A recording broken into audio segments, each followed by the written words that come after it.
Good morning बच्चों।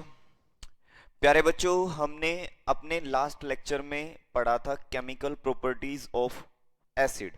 हम acid की केमिकल प्रॉपर्टीज पढ़ चुके थे बच्चों। अब जो आगे हम स्टार्ट कर रहे हैं, सबसे पहले हम पढ़ेंगे एसिड के यूज क्या क्या होते हैं। दूसरा हम पढ़ेंगे बेस की क्लासिफिकेशन पढ़ेंगे और बेस की फिजिकल और केमिकल प्रॉपर्टीज को स्टडी करेंगे। अब वन बाय वन सारी चीजों को देखते हैं। सबसे पहले हम जो एसिड पढ़ रहे थे उसको कंप्लीट करते हैं, एसिड के यूजेस के बारे में पढ़ते हैं बच्चों। हमारा नेक्स्ट टॉपिक है यूजेस ऑफ एसिड। एसिड के क्या क्या यूज हैं, ठीक है बच्चों। तो सबसे पहला हमारे पास जो एसिड है वो है हाइड्रोक्लोरिक एसिड। Hydrochloric acid.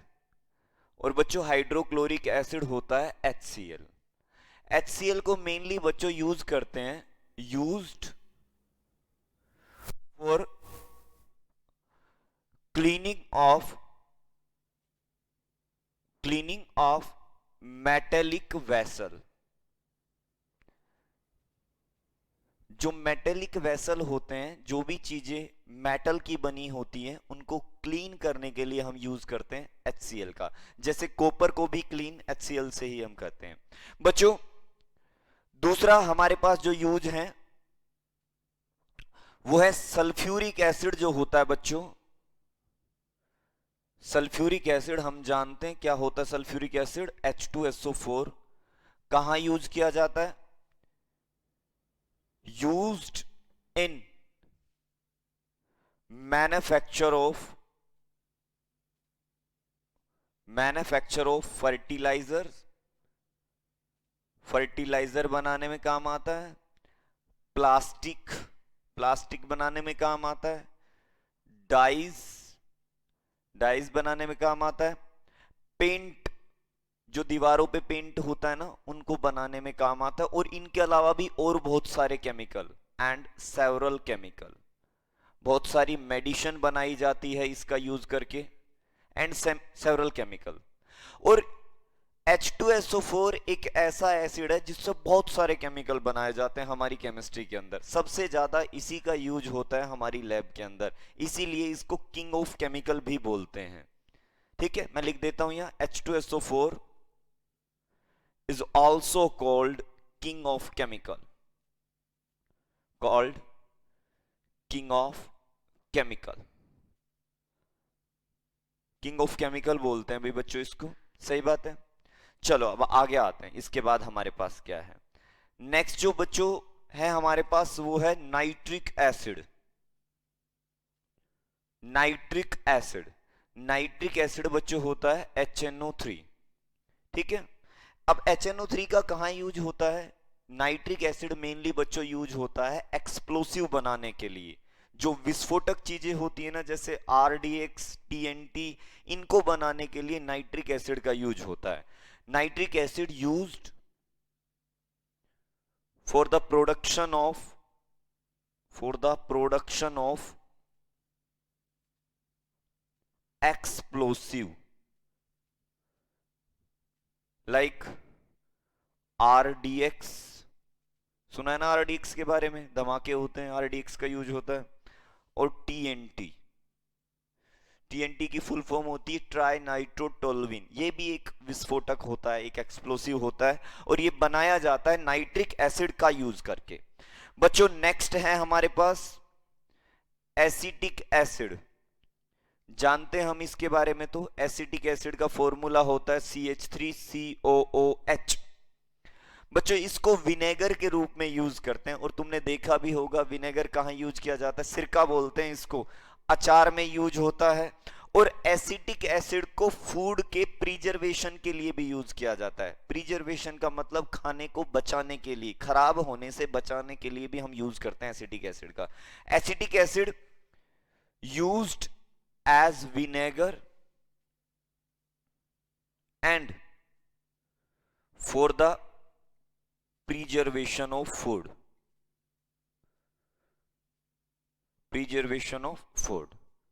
ठीक है बच्चों। तो बच्चों ये जो हमने अभी पढ़ा है तुम्हारे सामने, ये पढ़ा है एसिड के क्या क्या यूज हैं। ठीक है, यहां तक की बात। अब अगला जो टॉपिक है ना बच्चों हमारे सामने, वो है बेस। नेक्स्ट जो टॉपिक है हमारे पास वो क्या है, बेस। अब बेस की डेफिनेशन वगैरह वो सारी चीजें हमने पढ़ी थी, क्लासिकल कंसेप्ट। शुरुआत में ही मैंने एसिड की डेफिनेशन भी बताई, तुम्हें बेस की डेफिनेशन भी बताई। अब जो हम पढ़ने वाले हैं, बेस की क्लासिफिकेशन पढ़ने वाले हैं। बेस कितने टाइप का होता है और किस किस बेसिस पे ये क्लासिफाई किया जाता है, पढ़ने वाले हैं हम इसकी फिजिकल प्रॉपर्टी, हम पढ़ने वाले हैं इसकी chemical property. One by one सभी को देखते हैं। सबसे पहले बच्चों हम देखते हैं बेस को कैसे क्लासिफाई किया जाता है। तो प्यारे बच्चों, बेस को मेनली दो बेसिस पे क्लासिफाई करते हैं। इनके अलावा और भी है, लेकिन हमारे काम के ये दो ही है। एक तो है on the basis of strength, strength के बेस पे।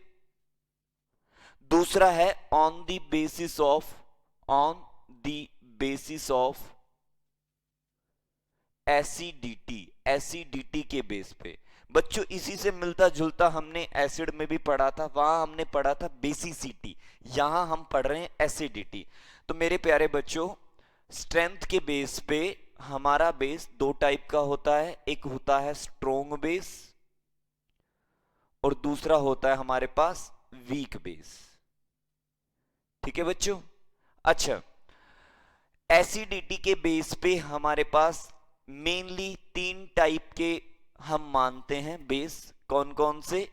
एक है मोनो एसिडिक बेस, दूसरा है डाई एसिडिक बेस और तीसरा है ट्राई एसिडिक बेस। ठीक है बच्चों, अब हमें वन बाय वन इनके बारे में पढ़ना है कि ये कैसे क्लासिफाई किए जाते हैं। स्ट्रोंग बेस क्या होता है, वीक बेस क्या होता है, मोनो एसिडिक बेस क्या होता है, या एसिडिटी क्या होता है, सबके बारे में अच्छे से समझना है। तो सबसे पहले तो बच्चों हम जो पढ़ रहे हैं वो है on the basis of strength, मतलब कि ताकत के बेस पे। देखो बच्चों, बेस वो होता है, बेस में एक कॉमन चीज पता है क्या होती है? बेस के पास OH नेगेटिव आयन होता है। ठीक है, जैसे NaOH, KOH, MgOH ट्वाइस, ये सभी बेस हैं। इनके पास कॉमन चीज क्या है? OH नेगेटिव आयन है। मेरे प्यारे बच्चों, जब हम बेस को वाटर के अंदर डिजोल्व करते हैं ना, तो वो OH नेगेटिव आयन देता है। अब अलग अलग बेस की अलग अलग प्रॉपर्टी है। कुछ बहुत ज्यादा संख्या में OH नेगेटिव देते हैं और कुछ कम संख्या में देते हैं। यानी कि मैं ये भी कह सकता हूं, बेस को जब पानी में डालते हैं तो वो आयन में टूटता है। अब अगर वो कंप्लीटली अपने आयन में टूट रहा है या बहुत ज्यादा संख्या में अपने आयन में टूट रहा है, तो OH नेगेटिव ज्यादा बनेंगे। इस केस में वो होगा स्ट्रोंग बेस। और अगर वो आयन कम दे रहा है, इसका मतलब उसकी डिसोसिएशन की डिग्री अगर कम है, तो वो कम OH नेगेटिव देगा और इस केस में वो क्या होगा? Weak base. तो बच्चों, यहां जो हमारा सबसे पहला है स्ट्रोंग बेस जो है, स्ट्रोंग बेस क्या होगा बच्चों? स्ट्रोंग बेस होगा the base having high degree of dissociation, या मैं आयोनाइजेशन भी कह सकता हूं। मतलब कि आयन में टूटने की जो डिग्री है वो बहुत ज्यादा होती है। अगर वो जल्दी अपने आयन में टूटेगा या ज्यादा अपने आयन में टूटेगा तो OH नेगेटिव भी हमें ज्यादा मिलेंगे। अगर OH नेगेटिव ज्यादा मिलेंगे तो वो स्ट्रॉन्ग बेस है। तो भाई, the base having high degree of dissociation is known as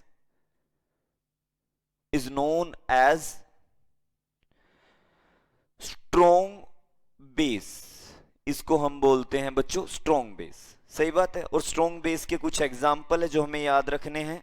क्या? NaOH एक स्ट्रॉन्ग बेस है, KOH एक स्ट्रॉन्ग बेस है, और MgOH ट्वाइस, मैग्नीशियम हाइड्रोक्साइड भी एक स्ट्रॉन्ग बेस है। सही है बच्चों, यहां तक की बात।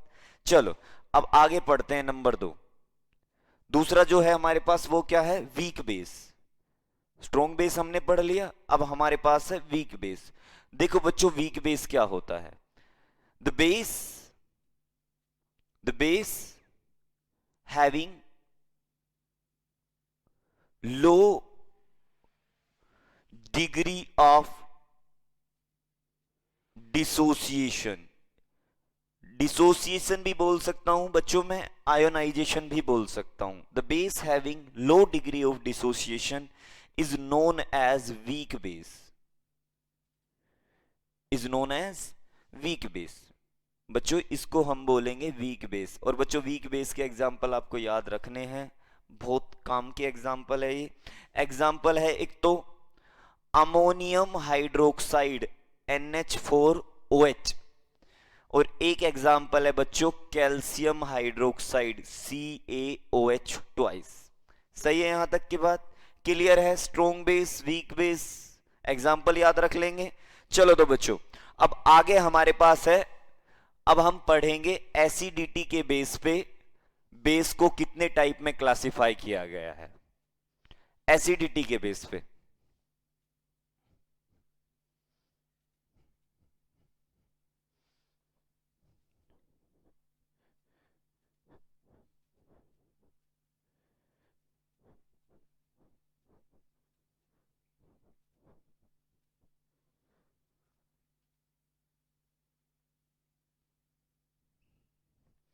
देखो बच्चों, सबसे पहली बात तो हमें एसिडिटी के बारे में ही समझना है कि एसिडिटी होती क्या है। देखो ये जो दूसरी हमारी क्लासिफिकेशन है, नंबर 2 जो क्लासिफिकेशन है वो है on the basis of acidity, on the basis of acidity. Acidity के बेस पे हमें पढ़ने हैं बेस कितने टाइप के होते हैं। तो बच्चों सबसे पहली कहानी तो यही है कि हमें यह बताओ एसिडिटी होता क्या है, एसिडिटी का मतलब क्या होता है। तो बच्चों एसिडिटी का मतलब होता है किसी भी बेस के पास कितने OH नेगेटिव ऐसे हैं जो रिप्लेस हो सकते हैं। जैसे मैं पानी में जब डालूंगा ना बेस को, तो वो अपने आयन में टूटेगा। अब वो एक OH नेगेटिव दे रहा है, 2 दे रहा है, 3 दे रहा है, कितनी संख्या में OH नेगेटिव दे रहा है, वही उसकी एसिडिटी है। अगर वो एक OH नेगेटिव दे रहा है तो एसिडिटी 1 होगी, 2 दे रहा है तो 2 होगी, 3 दे रहा है तो 3 होगी। अब बच्चों सुनो जरा ध्यान से तुम, एसिडिटी क्या है? The number of replaceable hydroxide ion. Hydroxide ion क्या होता है? Hydroxide ion OH negative ion present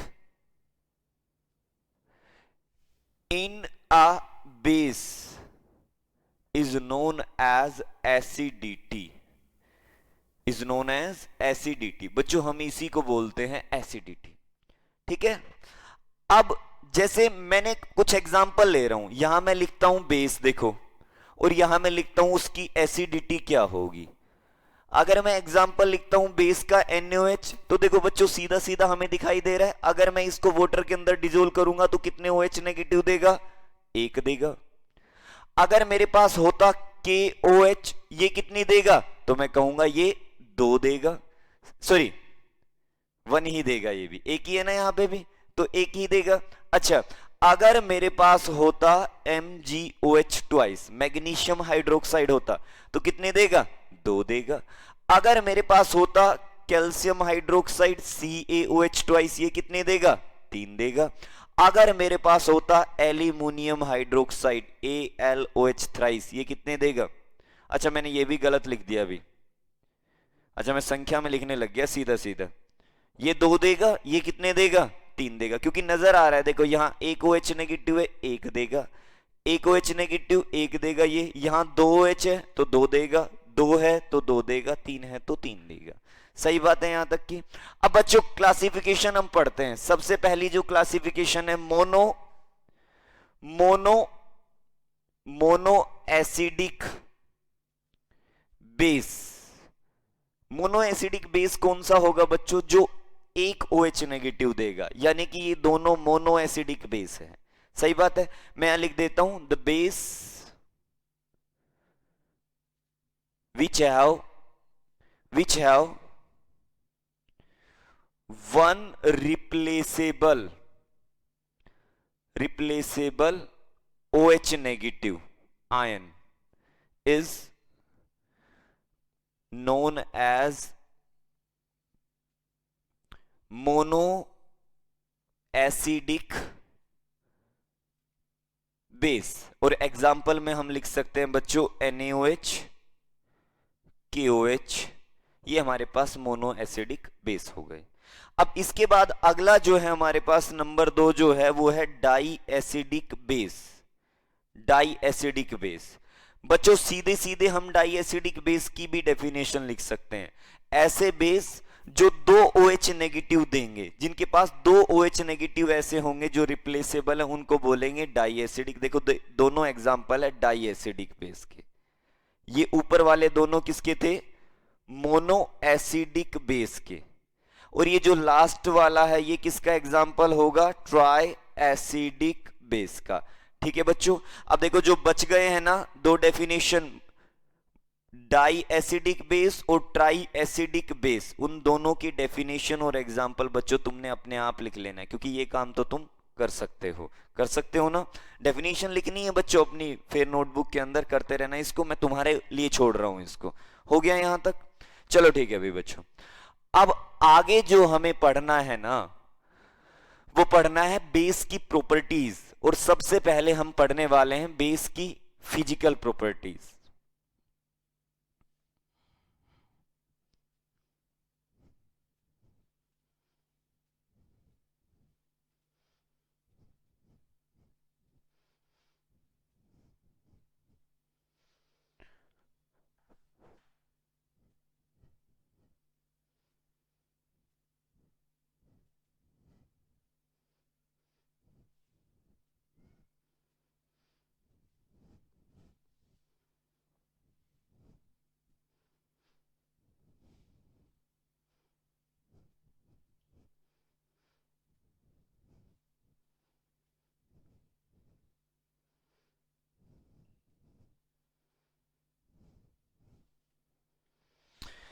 देखो बच्चों ध्यान से, अब हम पढ़ने वाले हैं सबसे पहले physical properties of base.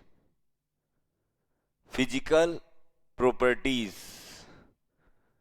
Of base, base की फिजिकल प्रॉपर्टीज पढ़ने वाले हैं। ठीक है बच्चों, सबसे पहली जो फिजिकल प्रॉपर्टी है बेस की वो देखो क्या है? Base are bitter in taste. Base जो होते हैं ना बीटर टेस्ट के होते हैं, कड़वे होते हैं। हैविंग सोपी टच। और इनको जब हम टच करते हैं ना तो वो सोपी टच होता है। इसका मतलब इनके ऊपर हमारा हाथ फिसलता है। इसका मतलब हमारे घर पे जो साबुन है, सोप जो है, वो बेस ही है एक तरह का। ठीक है बच्चों, अब सुनो अगली बात। Base convert red litmus into blue. ये भी एक बेस की प्रॉपर्टी है। फिनोफ्थलीन को अगर मैं बेस में डालता हूं, फिनोफ्थलीन एक इंडिकेटर होता है, phenolphthalein will become pink in basic solution.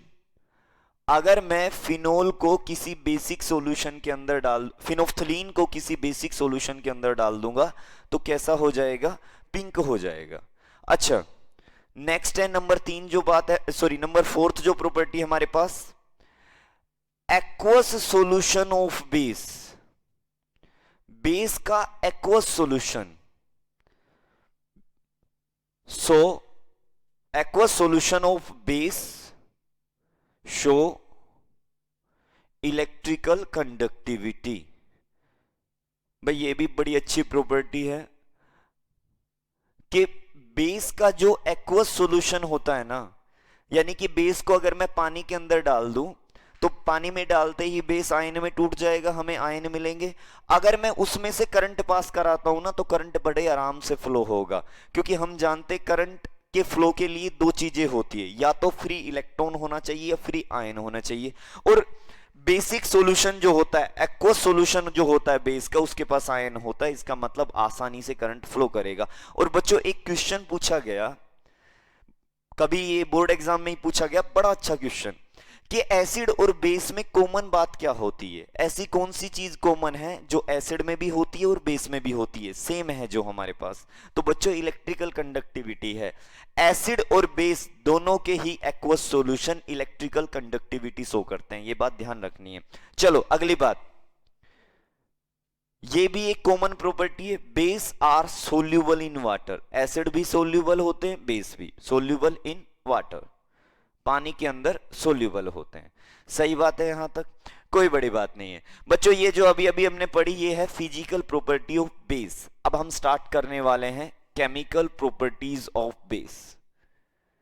Chemical properties of base, base की केमिकल प्रॉपर्टी स्टार्ट करने वाले हैं, ठीक है बच्चों। और सबसे पहली जो केमिकल प्रॉपर्टी है, बहुत इंपॉर्टेंट है बच्चों, ये बहुत इंपॉर्टेंट प्रॉपर्टी है, ये है reaction with metal. Reaction with metal. बच्चों यहां हमें मेनली दो मेटल के साथ रिएक्शन देखनी है, एक एल्यूमिनियम के साथ देखनी है और एक जिंक के साथ देखनी है। देखो मैंने एक बेस ले लिया NaOH और मैंने मेटल ले ली जिंक, सही बात है। अगर मैं जिंक और NaOH की रिएक्शन कराऊं तो तुम प्रोडक्ट अगर बनाओगे ना, तो मेरे हिसाब से तुम्हारे दिमाग में दो चीजें चल रही है। कुछ बच्चे ऐसे हैं जिनके दिमाग में ये चल रहा है कि सर रिएक्शन होगी ही नहीं। क्यों नहीं होगी? क्योंकि जिंक सोडियम से कम रिएक्टिव है, तो जिंक सोडियम को नहीं हटा सकता, है ना। कुछ बच्चों के दिमाग में ये चल रहा है, और कुछ के दिमाग में ये भी चल रहा होगा कि ये बना दिया Zn, हटा देगा सोडियम को, और ZnOH ट्वाइस बना देगा और सोडियम बन गया। ऐसा तो हो ही नहीं सकता बच्चों, क्योंकि जिंक सोडियम को नहीं हटा सकता, ठीक है बच्चों। जिंक सोडियम को नहीं हटा सकता, लेकिन जिंक हाइड्रोजन को तो हटा सकता है। Zinc is more reactive than hydrogen, हटा सकता है हाइड्रोजन को। तो मेरे प्यारे बच्चों ये जो जिंक है इस हाइड्रोजन को हटाएगा, और हाइड्रोजन को हटाने के बाद ये जो बच गया ना, इसके साथ अपना कंपाउंड बनाएगा, और इसके साथ जो कंपाउंड बनेगा ना वो ये बनेगा, बड़ा लाजवाब कंपाउंड होता है ये Na2ZnO2। देखो जिंक जुड़ गया ऑक्सीजन और सोडियम के साथ, ये ऑक्सीजन और ये सोडियम इसके साथ जुड़ गया ये, और इस कंपाउंड का नाम होता है बच्चों सोडियम जिंकेट। बहुत इंपॉर्टेंट रिएक्शन है, याद रखनी है तुमने, कि जब कभी भी जिंक मेटल रिएक्ट करता है सोडियम हाइड्रोक्साइड के साथ, तो प्रोडक्ट बनता है सोडियम जिंकेट। सोडियम जिंकेट तो बन गया, और क्या बनेगा? अब देखो यहां सोडियम कितने हैं? 2, इधर कितने? 1, मैं 2 से मल्टीप्लाई कर देता हूं, सही बात है। ऑक्सीजन कितने हैं? 2, ऑक्सीजन कितने हैं? 2। जिंक कितना है? 1, जिंक कितना है? 1, बराबर है। हाइड्रोजन कितने? 2। अब हाइड्रोजन को तो हटा दिया ना जिंक ने, तो हाइड्रोजन यहां से बाहर निकल गई, H2 बाहर निकल गया, और हमें पता है H2 जो बाहर निकला ना पॉप साउंड के साथ बाहर निकला, इसका पॉप साउंड होता है। अब हम एल्यूमिनियम के साथ रिएक्शन करते हैं बच्चों, एल्यूमिनियम के साथ NaOH की रिएक्शन। जब एल्यूमिनियम के साथ हम NaOH की रिएक्शन करते हैं तो हमें एक बात और ध्यान रखनी पड़ती है कि ये NaOH जो होता है ना एक्वस होता है, साथ में वाटर भी लिया हुआ है मैंने, H2O भी लिया हुआ है, ठीक है। हालांकि वो वहां पे भी एक्वस था, लेकिन यहां पे क्या होता है, एल्यूमिनियम जो होता है, एल्यूमिनियम जब NaOH के साथ रिएक्ट करता है ना, तो हमें जो वो वाटर लिया हुआ है वो वाटर भी यहां दिखाना पड़ेगा, ठीक है। अच्छा, एल्यूमिनियम NaOH और H2O के साथ जब रिएक्शन करेगा तो मेरे प्यारे बच्चों ये क्या करेगा, ये हाइड्रोजन को यहां से हटा देगा, सोडियम को तो हटा नहीं सकता, हाइड्रोजन को हटाएगा, और ये कंपाउंड बनाएगा ऑक्सीजन और सोडियम के साथ, अपना क्या बनाएगा, NaAlO2। बच्चों इस कंपाउंड का नाम है सोडियम एल्यूमिनेट, सोडियम एल्यूमिनेट, सही बात है। और यहां से किसको बाहर कर दिया इसने, हाइड्रोजन को बाहर कर दिया। ये जो हाइड्रोजन बाहर जाएगी ये पॉप साउंड के साथ बाहर जाएगी। सही बात है यहां तक। अच्छा बैलेंस करते हैं एक बार रिएक्शन को। सोडियम एक है, सॉरी एल्यूमिनियम एक है, एल्यूमिनियम एक है, सोडियम एक है, सोडियम भी एक है, ऑक्सीजन एक दो, यहां पे भी दो है, हाइड्रोजन बच गया, हाइड्रोजन एक है और दो, तीन हो गई। इधर कितनी है, दो। इसको तीन बनाना है तो 3/2 से मल्टीप्लाई कर दिया। सही बात है, तो ये बैलेंस हो गई। तो बच्चों अब मैं मेटल के साथ जो रिएक्शन में पढ़ रहा हूं ना, उसमें मैं एक लाइन लिख रहा हूं, बड़े काम की है। क्या, base react with zinc and aluminium, aluminium to give salt. बच्चों ये सोल्ट बने, ये दोनों ही सोल्ट होते हैं, salt and hydrogen gas. Salt बनता है और क्या बनता है, हाइड्रोजन गैस बनती है। सही बात है यहां तक। बड़े काम की रिएक्शन है, बहुत इंपॉर्टेंट है, स्पेशली ये वाली रिएक्शन बड़ी इंपॉर्टेंट है। ये तो फिर भी एडिशनल रिएक्शन है, ये हमारे एग्जाम में भी नहीं पूछी जाएगी, लेकिन ये रिएक्शन बहुत काम की है। अच्छा अब हम पढ़ने वाले हैं नंबर 2 रिएक्शन। क्या पढ़ने वाले हैं, अब पढ़ने वाले हम रिएक्शन बेस की, किसके साथ, reaction with non metallic oxide. Non metallic oxide के साथ हम रिएक्शन पढ़ने वाले हैं बेस की। बच्चों नॉन मेटेलिक ऑक्साइड का मतलब हमें ऑक्सीजन के साथ किसी नॉन मेटल को जोड़ देना है। जैसे अगर मैं तुमसे कहूं कार्बन डाइऑक्साइड एक नॉन मेटेलिक ऑक्साइड है, कैसे पहचाना हमने कि ये नॉन मेटेलिक ऑक्साइड है, क्योंकि बच्चों ऑक्सीजन जुड़ा हुआ है कार्बन के साथ और कार्बन एक नॉन मेटल होता है। सही बात है यहां तक। अच्छा सुनो जरा ध्यान से, CO2 की रिएक्शन हमें करानी है NaOH के साथ, बेस के साथ। जब CO2 बेस के साथ रिएक्शन करेगा तो क्या बनेगा, देखो मेरे प्यारे बच्चों, सोडियम कार्बन और ऑक्सीजन के साथ जब जुड़ता है ना, तो सोडियम अपना कार्बोनेट बनाता है, और सोडियम के कार्बोनेट का फॉर्मूला होता है Na2CO3। सही बात है। बैलेंस करते हैं एक बार, सोडियम कितने हैं, दो, तो दो से मल्टीप्लाई कर दिया। कार्बन एक है, कार्बन एक है, कार्बन बराबर है, ऑक्सीजन काउंट करो, दो और दो चार, ऑक्सीजन कितनी, तीन। ठीक है, हाइड्रोजन काउंट करो, हाइड्रोजन कितनी है, दो, उधर एक भी नहीं है, तो उधर हमने एक ऑक्सीजन और दो हाइड्रोजन लिखने, इसका मतलब H2O। सही बात है, समझ में आ रही है ना। तो बच्चों एक सीधी सी बात है, when base react with non-metallic oxide, then salt and water form। तो बनता क्या है, सोल्ट और वाटर बनता है, सोल्ट एंड वाटर फॉर्म्ड। मैं और भी एग्जांपल ले सकता हूं, मैं CO2 की रिएक्शन इस बेस के साथ भी करा सकता हूं, कैल्शियम हाइड्रोक्साइड के साथ। अब ये वाली रिएक्शन तो हम पढ़ भी चुके हैं। मैं तुम्हें कई बार कहता हूं कि कार्बन डाइऑक्साइड की प्रेजेंस अगर कभी भी हमें चेक करनी है तो कार्बन डाइऑक्साइड को लाइम वाटर से पास करा दो, ये लाइम वाटर ही होता है, और ये कार्बन डाइऑक्साइड लाइम वाटर को कैसा बना देती है, मिल्की बना देती है। मेरे प्यारे बच्चों कैल्शियम जब कार्बन और ऑक्सीजन के साथ जुड़ेगा तो अपना कार्बोनेट बनाएगा, कैल्शियम कार्बोनेट CaCO3। सही बात है। अब CaCO3 बन गया हमारे पास, बैलेंस करते हैं, कैल्शियम एक, कार्बन एक, बच क्या गया हमारे पास बच गया H2O, तो प्लस में मैंने H2O लिख दिया। सही है यहां तक, कोई बड़ी बात नहीं है, बड़ा आसान सा काम है। अब बच्चों हम नेक्स्ट पढ़ते हैं, जो नेक्स्ट हमारे पास रिएक्शन है वो भी हमारे लिए बड़े काम की है, देखना जरा वो क्या है।